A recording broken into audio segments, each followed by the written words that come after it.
Здравейте! В днешното видео искам да поговорим за това. Какви са така наречените отговорности на кумовете? Кумовете са най-важните след младоженците на сватбата. И те си имат своите отговорности. Много често получавам въпроси от типа на какво трябва да купат кумовете за сватбата? Какви са техните задължения?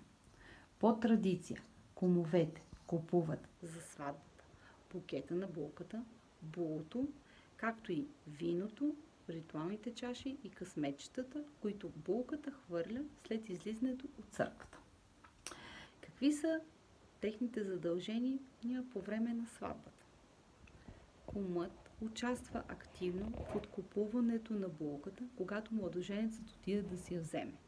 Кумата пък през това време отива да даде букета на булката и да я забули. В ритуалната зала те са главни свидетели пред закона, а в църквата са главни свидетели пред Бог. Когато влезат в ресторанта, така известната кумова реч. Това е ролята на кума.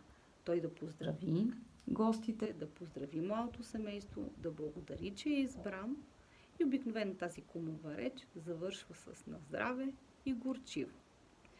Те участват активно в ритуалите. Те са тези, които подават питката в ритуала за разчупването. Те са тези, които връзват ръцете на младоженецът в ритуала със слагането на жартиера. Така че, те участват активно в сватбата. Но не само в сватбата, но и след сватбата. Те са главната опора на младото семейство и те са тези, които ги напътстват. В следващото видео ще поговорим за това. Каква да бъде кумовата реч.